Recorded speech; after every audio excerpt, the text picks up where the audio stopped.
want to start on time because I'm sure everyone wants to get out on time for lunch. So we'll put the burden on the speaker to make sure that happens. This is session 59, 3D Utility Surveying and Modeling.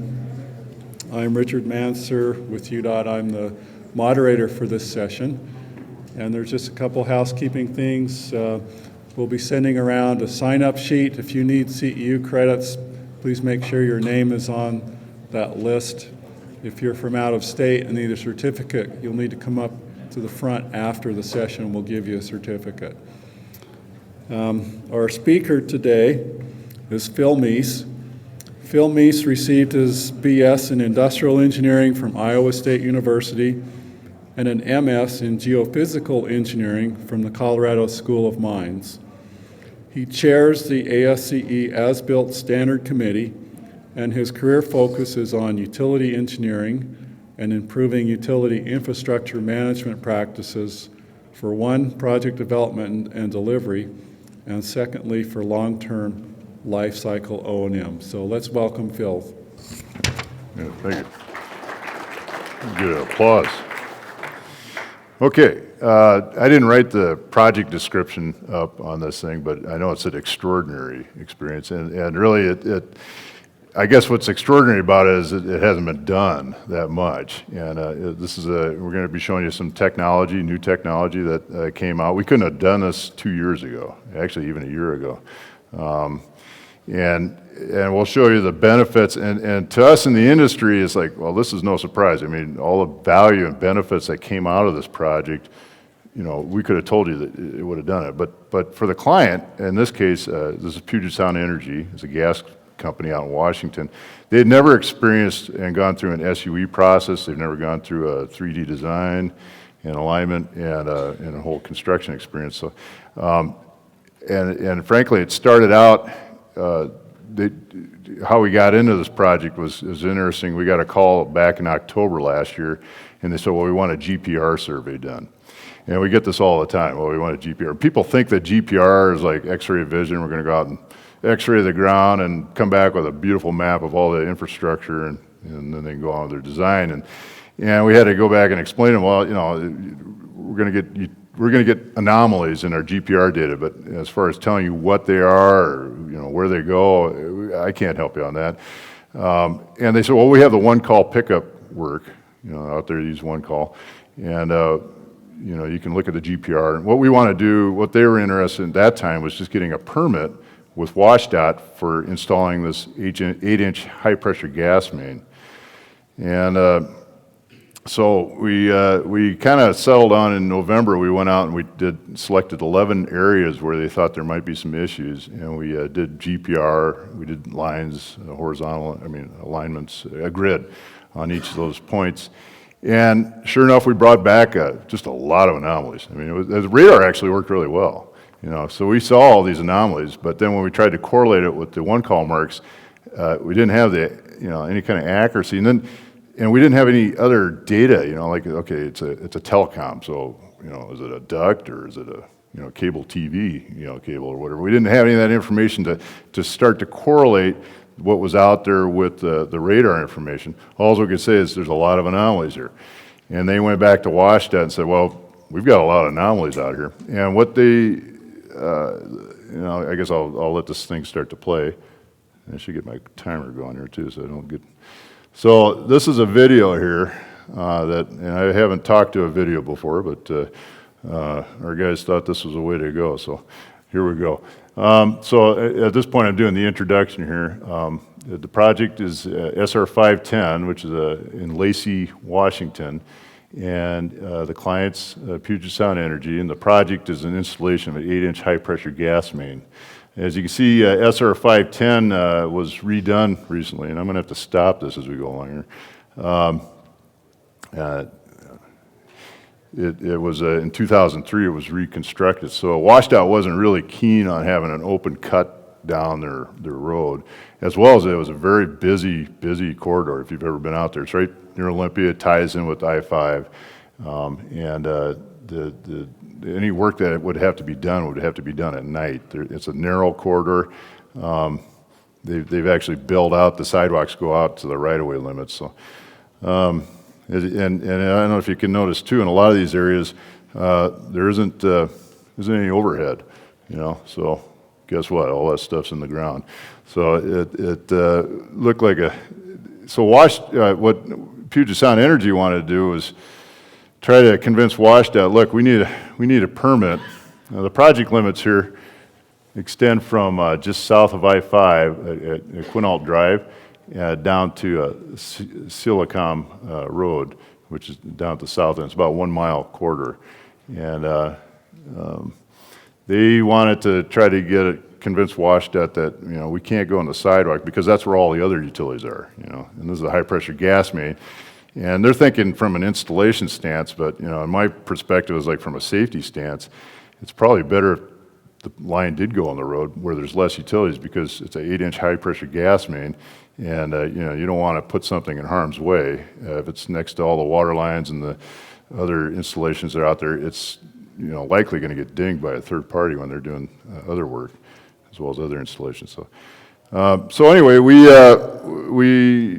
they went to WashDOT with our GPR data and their one-call marks, and WashDOT said, well, we can't give you a permit on this. I mean, you need to go out and do a subsurface utility engineering investigation, and in accordance with ASE 3802.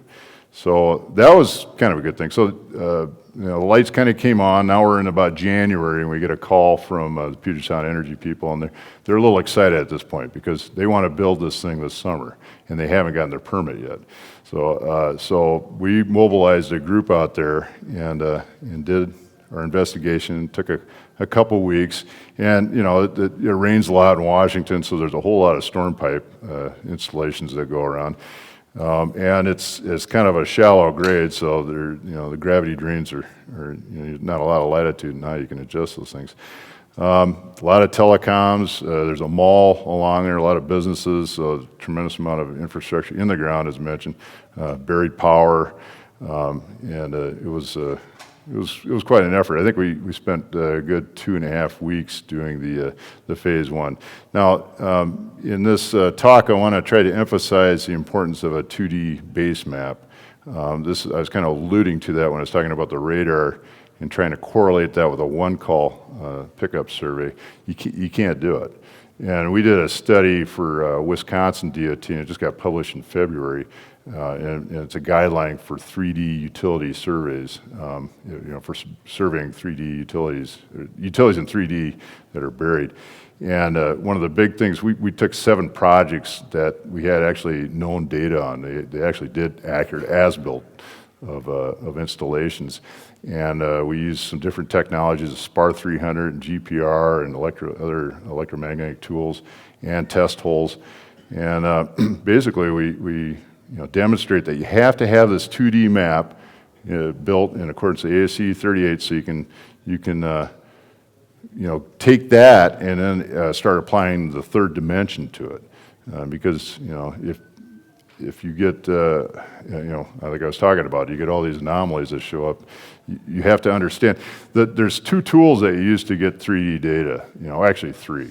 I mean, you got the old vac truck, but that's only going to give you a third dimension and a very discrete observation point. 2 that can give you profiles are the GPR, ground penetrating radar, if the soils are good. Now around here we got a lot of salts and it's old salt lake bed, and it doesn't work real well with the conductive, and it doesn't work well with clays. If the soil's conductive, it acts like a Gaussian shield and knocks the radar out. This other tool that came out in 2012 is the SPAR 300, and I think I've talked about that in the past. We showed with Wisconsin DOT that with these 7 projects that this thing can actually produce pretty reliable data. But you have to understand it's really sensitive to other conductors in the ground. So you need to know what all is in the ground. You need to have that 2D map, so when the error starts to blow up on this tool, which it'll tell you, hey, my model's not working very well, my solution is not coming out very good. You can look, oh, we got a T here, or a crossing, or it's, because the model is, on the SPAR 300, it's designed to, assuming you got a single linear conductor out there, and you got multiple conductors in the ground or changing geometry, it mucks it up. So So anyway, that's lesson one out of this thing, is make sure you have the 2D map. And then make sure you start collecting this data in a manner that you can leverage. And what was exciting about this project is we actually did the map, and then we actually went through the whole conflict and analytics effort. This is by the way, this is showing some of the SPAR data, and that red band indicates the error. The SPAR tool actually gives you an RMS error on the model fit. And you'll see that thing blow up and go down, and you have to work through the data to make sense out of it. Sometimes it'll scare you. The error actually comes out of the ground, But and here, but if you have good, if you have a good set of data, you can start connecting the dots, and then you can go out and do some test holes to provide some ground truthing, to go along with it. And frankly, if we can get SPAR data and GPR data, and they agree on a depth of a facility, I'm telling you, you don't need to go out and do a test hole. I mean, unless you need it down to a couple tenths, because here you have two independent geophysical tools that are giving you the same solution. So in our experience, if those two things agree, you're good. I mean, the data is good. So now, what I'm saying too, with the SPAR, with the GPR, with the Tesla, we can actually do whole alignments in 3D of conductive infrastructure, which makes up a lot of your critical stuff. You still have to do test holes at critical areas. You still have to work with SONs, in non-conductive, non-pressurized pipes, to collect data, But you start bringing all this information in, and you manage it. And what we're doing now is, what we used to do is build these stick diagrams. This is what we, up till March of last year, this is all we could do. And it was a little frustrating for me because we'd collect this great data set, and then you couldn't really visualize it. So the designers and the coordinators, the permit people, everybody that's using the data, you can't get a full feel for what's out there by looking at these polylines, that are, even if they're in 3D. The 3D helps. I mean, you can start seeing where, things separate. But, if you don't have that spatial aspect to it, oh, that's a narrow pipe, or that's a big pipe, or, that's a flexible pipe. I mean, it's hard to express the value of bringing it into 3D and rendering it. So did you people stop and listen to Bob's talk, Bob Peterson's talk this morning? I think this is going to really be a good example of why UDOT's moving to using this. This is showing how we bring it in. We do the rendering. We create the 2D model using Power Geopack, and then you just basically start clicking on the lines and adding size and attributes to it. And lo and behold, now you got a 3D model. And what we're doing is building a model. That's really important. This afternoon we'll talk a little bit more about managing this information and how it actually we can go from a database into the model. But you have to keep in mind it's a model. It's based on varying degrees of data. You have really good data and you got really bad data. And you got a mixture of data that's might be really good right here and pure guesswork over here. And the Bentley package, they're working to address that, but they don't represent that varying error very well. And that's actually a limitation with all the visualization tools that are out there. Your best bet is to have to break these lines into segments. So you say, oh, I've got quality level B for this portion of the line, and now it's down to C or D, and try to represent that way. So when you hover over the line, you can see what's there, or you have your 2D map working in the background, or you can try to do some coloring, or we're talking to Bentley, and they're working on trying to come up with a way to visualize, your varying error with the depiction. But so in the meantime, if you're working with these models, you want to make sure whoever built the models is tied in closely with whoever's using the data. Because, like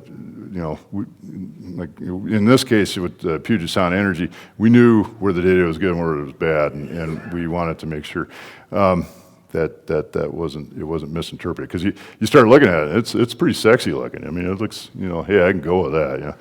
And this will tie right into your, your open roads design too.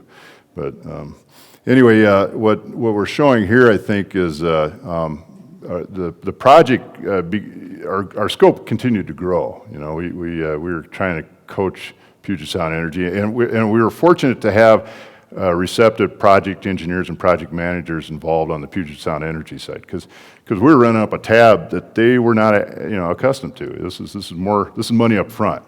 But it's like the old measure twice, cut once thing. I mean, this is really going to pan out here in the end. What we wanted to do was we first did the 2D alignment, and then we looked at it and showed several different proposed alignments. One along the right of way where the DOT wanted them to go along the right of way on the sidewalk, and the other was down the road. And just a horizontal alignment, and we had like 170 conflicts. And are you familiar with the Sharp 2 R15B? I know you are, Kevin. But Sharp 2 Strategic Highway Research Program R15B was an effort to come up with standardized conflict matrices for people to use. So we used that methodology, built a conflict matrix, and had 170 conflicts, and then we started to look at the pros and cons of the different alignments and presented it to Puget Sound Energy.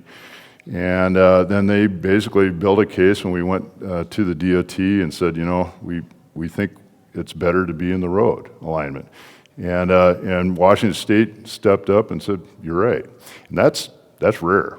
That's really rare for Washington State but because we could visualize it, they could see it, and a lot of people, they can't look at a CAD map in 2D and really get a sense of what's going on. When they saw the 3D model, it's like, yeah, okay, this is a better place to put it. And I don't know from their permit stance if they were considering the health and safety stance for the public.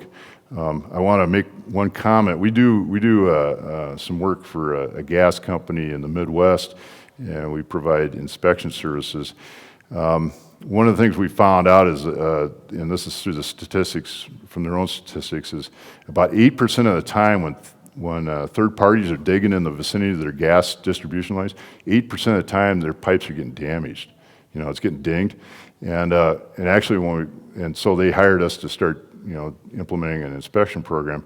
And when we started doing the inspection, it was the percentage actually went up. But that was because there was a lot of unreported damages going on that we were starting to catch. So, the reality is you're putting, as a DOT, you have a obligation to the public to try to, protect the public, and, it's probably better to put high pressure things out of harm's way. So anyway, we came up with an alternative alignment that went down the road. It was approved by WashDOT. And then we went to work with the vertical, and that's actually where we really built the 3D model. And see, I think we had the benefits and the cons. Again, this is from where we presented to the DOT, and it was just very apparent. Well, another interesting thing that came out of this 3D model effort was WashDOT typically required cross sections of proposed alignments. And when we gave them the 3D model, they were able to pull it up in MicroStation and do whatever they had to do, all the measurements. And it was actually much easier to understand, especially with all the utilities going this way and that. Cross sections are not very conducive to understanding from one cross to the next. You're basically creating a 3D model in your head. So they just used the model. I mean, we eliminated. That was the first time they'd ever done that, where we just submitted the model to them, and that satisfied. We didn't have to cut any cross sections or anything. So at the northern end of the project, now what you see is that you'll see that 3 pipes here, and what we did is we laid it out at 3 feet, 4 feet, and 5 feet, just to look at the issues that would. Be causing. And most of their storm laterals, and I apologize for the color coding, but we aren't APWA color coded here on the storm. It's shown in blue on here. But the storm pipes are at 5 feet. So if WashDOT was requiring that the pipe be buried at 5 feet, that's their standard. And we said, well, we could do that, but we're going to be getting into every one of your storm pipes here. And, it might cause a problem in the future. The other thing was when we started doing our investigation, there's collapsing soils out there. And, so if we would have dug down at 5 feet, you'd be undermining the road with the caving that would happen inevitably. And the other thing is it would slow down the construction. So, and I guess I'll make a long story short. We got another variance from WashDOT to go to 3 feet depth, based on the information that we provided in advance. This is just showing using Bentley Sioux application. It's really it's not too bad to use. We're going to show you this afternoon how we're actually trying to automate this process to build a 3D model from collecting the data in the field, putting it in a database and pushing it in. But what you're seeing right now is just, I had Cam kind of run some scenes.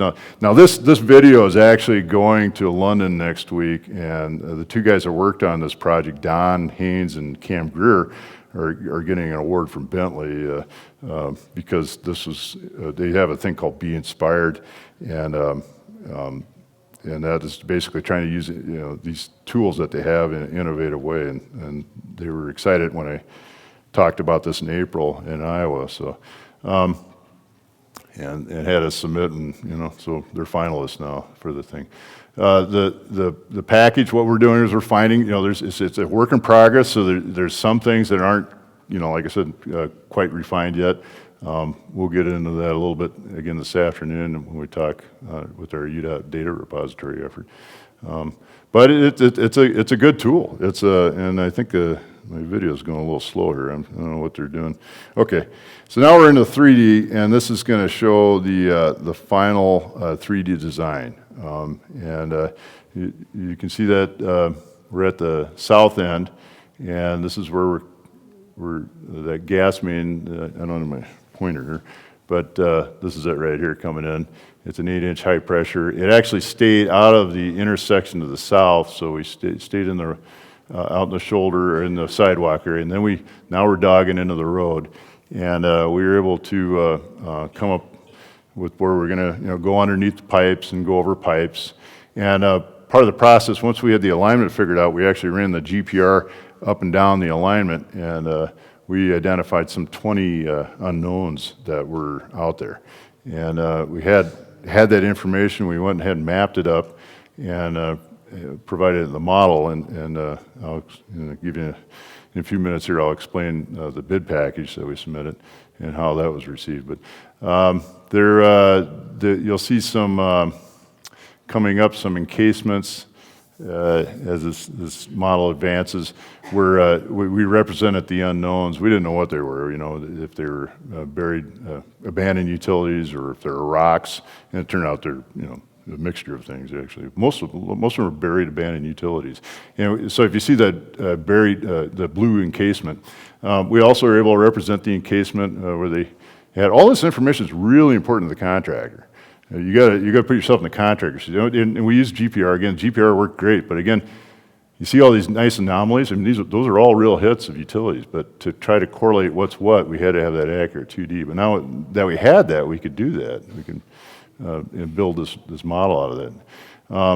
And the costs, I guess I should kind of emphasize that, it wasn't quite. It was maybe it added about a 60% more to what we'd normally do for a 2D to build the 3D model, and that's not bad actually for when you get what you get when you walk away, and frankly, just the variance we got to move the pipe into the road paid for all the work that we did, and then there's a ton of other values that came out. Here's some of the unknowns that showed up. One of the intersections was widened in 2003, and all that infrastructure is still in the ground out there. And any one of those things would have been a headache for a contractor. They would have came up with a backhoe full of cable or something, and everything shuts down. We had a major telecom duct. This is going into that intersection where a number of the buried telecom or traffic control in the signaling and the wiring for the lights. Just north of here, there was a sewer line that was owned by the city of Lacey, and they wanted to expand it. And so, that gray line right there. And so we were able to work out a deal where we ran the line underneath so that it's a gravity drain, so we kept that flow line, preserved that. So that avoided a future issue with that gas main installation by having that figured out ahead of time that we're going to go under, because they knew they were going to expand that sewer line. Lots of exciting stuff. I mean, it was really, it was pretty cool. Now, some of the utilities that are depicted here are, cowboyed in at 3D, but most of it's not. I mean, a lot of the, anything we were able to get a tone on, any of the electrical, the telecom, that was used with the SPAR, and we got pretty good 3D data on that. But we didn't do test holes on it because we weren't too concerned about it. It was off to the side. Here's where we come in at the north end into a distribution regulator, and now we have a 6-inch HDP. This is a distribution line for servicing, the mall area and things at the north end there. So anyway, PSE took the package, and here they told us some of the things. There was some concern on PSE's side about the cost, but some of the people with gray hair said, no, we're going to make up for that. That's no problem. They were very excited. They saw what was coming. Now, we took the bid package, and let's see here, what do we got here? Yeah. We had the job walk, and this is a big job. So they had companies coming in from the East Coast, and we showed them everything, showed them the video and the model. And one of the contractors said, this is the best bid package we've ever seen. Period. I mean, we can go in here. We know exactly what we're dealing with. We can come up with a very tight bid for you, and schedule, and they were very excited about it. The company that actually won the contract was Michaels, and we had a lot of good feedback. In fact, we're still getting feedback right now. Don talked to the Puget Sound Energy engineer this week. He went. Well, I'm jumping ahead of here a little bit. I'll try to stick with my movie. So we had, we were able to provide. They were able to figure out exactly, how they were going to build this thing. They had the bends prefabricated in their construction effort. They had to build this at night because they couldn't disrupt traffic. So that it's a premium cost working at night. They thought they were going to have to, because of the tight window that they were running into, they were going to have to actually build from both the north and south end toward the center, and to get this job done in time. When they got out there, they found out they started at the south end. They found they could dig at maximum speed, and so they just built with one crew at night, going max as fast as they could dig. And they knew in advance where they were going to have some unknowns, and they went and sucked down. They did vac holes on those, figured out if they could go over it in advance, and just blew through this job. They got the job done in 7 weeks as opposed to 10 weeks. And so that alone, I mean, just the 7-week versus 10-week. We're talking about some serious money here. I mean, so the contractor is delighted. I'm not sure. I know Puget Sound Energy. They haven't freely told us all their numbers, but they didn't have any change orders on the project. I was mentioning that we found the field engineer. When we went to visit the field engineer in August, he had gone on vacation, because they finished the job 3 weeks ahead of time.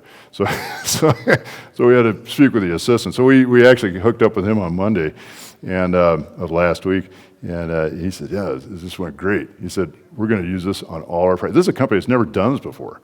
They said, we're going to use this on all our projects from now on, all the complicated ones. Now, you got a rural country job, it's going to be different, but certainly in urban areas.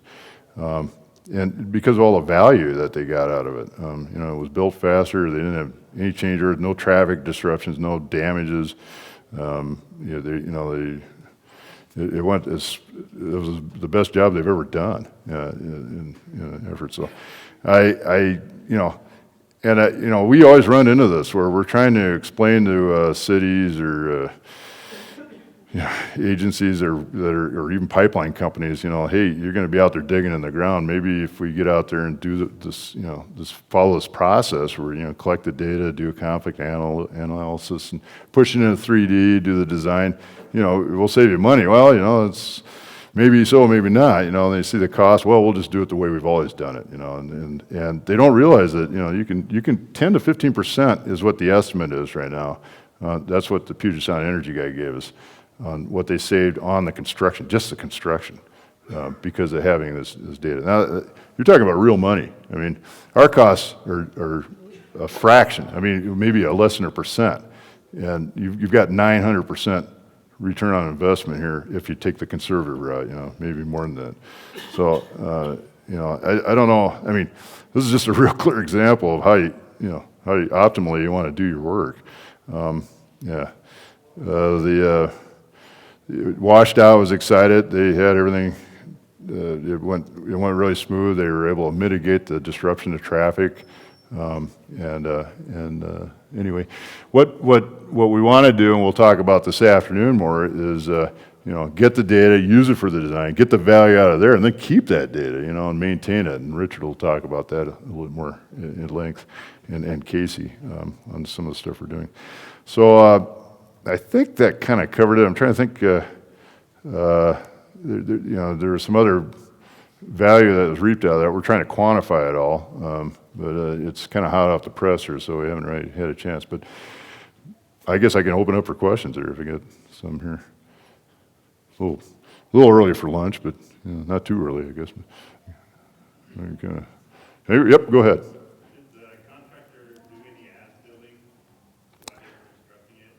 That's a good question. I think they used the model, and pretty much because they built to the model. So, and I don't know of any. I think they had one variance where they wound up going over a pipe, and they found out when they got out there they were able to clear it like by an inch, and so they went over it instead of under it like they had planned. But other than that, they built everything to the model. So the model really, you can adjust the model and use that as the as-built. That's something we're trying to help the utilities along too with their as-built standard is like, how to preserve good as-built data, for future use. But, yep. On your model, can you, when you're going under or over a pipe, can you give footage on that or just from your model? Yeah, from your model, if you're going over or under, can you what? Give a footage of how. Oh, yeah, you can measure right off that. In fact, so that's what I bring up a good point. When at the job walk, the contractors wanted the model, and we just gave them the DGN file with the 3D model, and they based all their planning on that. That wasn't the contract document, though, was it? That was part of the bid package that was submitted. That was an actual. It was a digital file that was given to them. But if it was wrong, it would have been Yeah, you got a little bit of risk there, if you have some errors on that, you want to make sure you know what you're doing. So, yeah, you bring up a good point. We're trying at ASCE, and Kevin's kind of involved with that too. They have developing a new construction, or not an institute for utility engineering and surveying. That's what the new institute is, and that just is newly formed. And the idea is to provide curriculum to schools, pre-qualifications for people that do this stuff, because there is a significant amount of know-how that goes into this and risk that's assumed, so you don't want to just have any Joe doing this. But if you know what you're doing, you really roll, though. This is cool. And, I kind of back up the analogy as like, well, I just got another email yesterday. Somebody wanted a GPR survey, the University of North Dakota, and it's like, well, you got fatty clays out there. One, so the radar's not going to work. But two, you need to go out and do your homework and develop this thing methodically, following this process, this ASCE process. If you were a surveyor and you're going to survey a property boundary, you wouldn't, you go out and recover the property boundary or corners, right, first before you do it. And if you're a surgeon, you're going to do a number of tests before you run somebody through the MRI. You know, there's a certain process you got to follow if you're going to do this. But this is the way to go. This is where we're going. And with our as-built standard, which will be out, you know, hopefully in the, I don't know. It's a process getting this thing out, but I think, you know, within and actually, well, I don't want to get ahead of myself. We'll save that for this afternoon to come in here, but there will be a standard out here very shortly, you know, probably within a year, and it's going to solve the problem. We'll actually document these things very accurately when they go in the ground in the first place. But so we'll have good data going forward, but we'll still have to recover, do the recovery thing, and you want to make sure that you have good people doing that. Yep. Were they using RFID tags? Well, hang on. So Richard had a question here, so I'll get you next. Were using RFID tags? RFID tags? No, they weren't. And I think it probably would have been a good idea. You know, I think that, but you know, frankly, if they, you know, we have a very accurate geodetic alignment there, so. They may not be, but RFID markers are good. I mean, I think that, you know, it's if you know what those are, they're little, they're about $12 a unit, and 3M makes them. I mean, there are a number of companies make them, but they're oil-filled balls, and they have a little sensor in there that can be activated with an EMF at the surface, and it has data on it. So you go out with a survey locator and actually light it up, find out a code, and look up what that facility is. So you got I guess a field method to verify where you're over. And those things I think can play a role going down the road for helping machine control, you know, set up a warning device to prevent backhoe from digging things up. So I think they have a real good future in the Did you say that your radar or penetrating equipment doesn't work too good around Utah? There are places where it works well, and a lot of places where it doesn't work very well.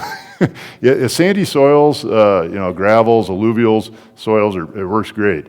Although it depends on your target. Now, the rule of thumb is 1 inch per foot. So if you got a 4-inch pipe, even in the best soils, if it's buried at 5 feet, you're not going to see it with radar. You might see the trench boundary, but you're not going to see the pipe. It's just the limits of the physics.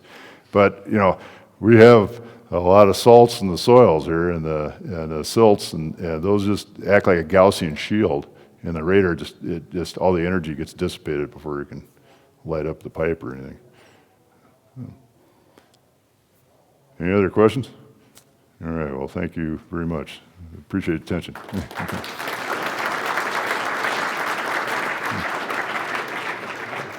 You got it.